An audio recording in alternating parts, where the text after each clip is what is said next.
2026년 AI가 당신의 돈을 노리고 있습니다. 이게 무슨 소리냐고요? 오늘 우리는 보이지 않는 위협, 바로 AI를 이용해서 우리 모두의 돈과 데이터를 노리는 사이버 범죄의 현재와 미래를 아주 깊숙이 파헤쳐 보겠습니다.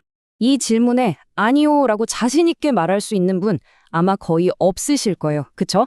뭔가 이상한 택배 문자부터 시작해서 교묘하게 위장한 이메일, 심지어는 가족 목소리를 흉내내는 전화까지. 이제 사이버 사기는 그냥 남의 얘기가 아니라 우리 일상에 너무나 가까이 와 있습니다. 놀라지 마세요. 무려 73%입니다. 작년 한 해 동안 본인이나 주변 사람이 사이버 사기를 겪었다고 답한 사람들의 비율이에요. 이건 우리 4명 중 3명은 이 범죄의 직접적인 영향권 안에 있었다는 정말 충격적인 현실인 거죠. 아니, 이게 그냥 뜬구름 잡는 얘기가 아닙니다. 바로 오늘 저희가 함께 살펴볼 이 자료, 세계경제포럼, 그러니까 WEF에서 발표한 최신 보고서에서요. 이게 이제 전 세계적인 위협이 됐다고 아주 강력하게 경고하고 있습니다. 자, 그럼 도대체 뭐가 이렇게 달라진 걸까요? 놀랍게도 전 세계 리더들이 가장 두려워하는 사이버 위협의 순위가 완전히 뒤바뀌었습니다. 지각 변동이 일어난 거죠. 불과 몇 년 전까지만 해도요, 전 세계 기업 CEO들이 밤에 잠도 못 자게 만들었던 가장 큰 골칫거리가 있었죠. 바로 랜섬웨어였습니다. 네, 바로 이 랜섬웨어 다들 들어보셨죠? 기업의 중요한 데이터를 꽁꽁 묶어놓고 돈을 요구하는 정말 악명 높은 사이버 범죄의 대명사였잖아요. 그런데 말이죠. 이제 판이 완전히 뒤집혔습니다. 2026년을 바라보는 지금 CEO들이 가장 걱정하는 위협 1위는 놀랍게도 우리 모두에게 너무나 익숙한 이름, 바로 사이버 사기와 피싱입니다. 자, 근데 이 표 정말 재밌지 않나요? 여기서 아주 중요한 시각 차이가 드러납니다. 경영진인 CEO들은 당장 우리 회사 직원들이나 고객들의 돈을 직접 노리는 사이버 사기를 제일 무서워하는데, 현장에서 직접 방어하는 보안 책임자들은 여전히 회사 시스템 전체를 마비시킬 수 있는 랜섬웨어를 더 두려워하고 있다는 거죠. 왜 이런 생각의 차이가 생기는 걸까요? 바로 이 지점이 오늘 이야기의 핵심입니다. CEO들이 왜 갑자기 개인을 노리는 사이버 사기를 더 무서워하게 됐을까요? 그 모든 변화의 한가운데 딱 하나의 키워드가 있습니다. 바로 인공지능 AI입니다. 이제 사이버 공간은요, AI를 누가 더 잘 쓰느냐를 두고 벌이는 보이지 않는 무기 경쟁의 장이 되어버렸습니다. 94%. 와, 이건 거의 만장일치 수준이죠? 거의 모든 리더들이 앞으로 사이버 보안의 미래를 바꿀 가장 중요한 기술로 AI를 꼽은 겁니다. AI가 이제 그냥 좀 편리한 도구가 아니라 이 보안 전쟁의 판을 완전히 뒤집는 게임 체인저가 된 거예요. 자, 이 그래프를 한번 보세요.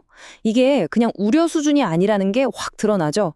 가장 빠르게 커지고 있는 위협이 뭐냐고 물었더니 무려 87%가 AI 관련 취약점을 꼽았습니다. 다른 위협들이랑은 비교도 안 될 정도로 압도적인 수치예요. 그만큼 AI가 공격하는 쪽이나 방어하는 쪽, 양쪽 모두에게 새로운 기회이자 동시에 엄청난 위협이 되고 있다는 뜻입니다. 네, 바로 이 AI 취약점이라는 말, 앞으로 우리가 계속해서 마주하게 될 아주 중요한 키워드입니다. 생각해보세요. 공격자 입장에서 AI는 뭐랄까 거의 치트키를 얻은 거나 마찬가지예요. 예전에는 수많은 해커들이 몇 날 며칠을 고민해야 했던 공격 준비 과정을 이제는 AI가 단 몇 분 만에, 심지어 훨씬 더 교묘하고 정교하게 해내니까요. 예를 들면 이런 거죠. AI가 여러분의 SNS나 이메일을 싹 다 학습해서 정말 깜짝 속을 수밖에 없는 맞춤형 피싱 메일을 대량으로 만들어 보내고요. 또 엄마 목소리랑 똑같이 흉내내서 돈을 보내라고 하는 전화 사기, 바로 피싱이나 진짜보다 더 진짜 같은 가짜 영상을 만드는 딥페이크 같은 기술들은 이제 범죄의 기본 무기가 되었습니다. 물론 당하고만 있진 않겠죠. 방어하는 쪽도 똑같이 AI로 맞불을 놓고 있습니다. IBM의 CEO인 아르빈드 크리슈나의 말을 빌리자면 앞서 나가기 위해서 우리 방어하는 쪽은 모든 수단을 동원해야 하고 이제 여기에는 에이전틱 AI가 포함된다고 말합니다. 공격과 방어 모두 AI를 활용하는 정말 치열한 경쟁이 시작된 겁니다. 여기서 나온 에이전틱 AI라는 말이 좀 생소하실 수 있는데요. 쉽게 말해서 그냥 시키는 일만 하는 AI가 아니라 스스로 상황을 판단하고 행동하는, 말하자면 자율적인 AI 요원 같은 개념이에요. 바로 이 기술이 앞으로 방어의 미래를 책임질 핵심으로 꼽히고 있습니다. 이 AI를 둘러싼 싸움은요, 단순히 해커와 보안 전문가 사이의 문제가 아닙니다. 이제 판이 훨씬 더 커졌어요. 사이버 공간이 국가 간의 힘겨루기가 벌어지는 새로운 전쟁터, 즉 지정학의 무대가 되고 있습니다. 국가 간의 갈등이 깊어질수록 사이버 공격은 상대 나라의 전기, 수도 같은 주요 시설을 마비시키거나 중요한 정보를 빼내는 아주 효과적인 무기가 됩니다. 총성 없는 전쟁이 바로 우리 눈에 보이지 않는 디지털 세상에서 지금 이 순간에도 벌어지고 있는 거죠. 근데 문제는 이 보이지 않는 전쟁에 대한 준비 태세가 나라별로, 지역별로 정말 하늘과 땅 차이라는 겁니다. 이 그래프가 그 현실을 아주 적나라하게 보여주죠. 중동이나 북아프리카 지역에서는 무려 84%가 우리나라는 사이버 공격에 잘 대응할 수 있다고 믿는데, 라틴 아메리카나 카리브해 지역에서는 그 수치가 고작 14%에 불과해요. 이런 엄청난 격차는 결국 경제적인 수준이나 정부의 투자 차이에서 오는 건데요. 바로 이게 사이버 불평등이 얼마나 심각한지를 보여주는 지표입니다. 자, 그렇다면 이렇게 복잡하고 위험해지는 미래에 우리는 도대체 어떻게 대비해야 할까요? 이 보고서는 단 하나의, 하지만 가장 중요한 해답을 우리에게 제시합니다. 분열되고 위협이 커지는 세상에서 협력은 없어서는 안 될 필수 요소가 되었다. 이게 바로 이 보고서의 최종 결론입니다. 어떤 한 명의 영웅이나 한 개의 잘난 기업, 심지어 한 국가 혼자서는 이 거대한 파도를 절대 막을 수 없다는 아주 명확한 메시지죠.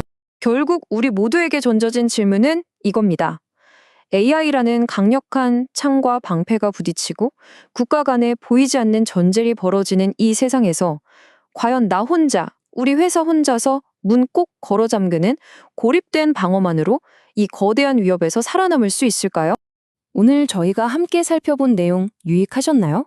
여러분의 구독과 좋아요가 저희가 계속해서 이런 깊이 있는 이야기를 만드는데 정말 큰 힘이 됩니다. 더 안전한 디지털 세상을 위한 이야기로 곧 다시 돌아오겠습니다. 감사합니다.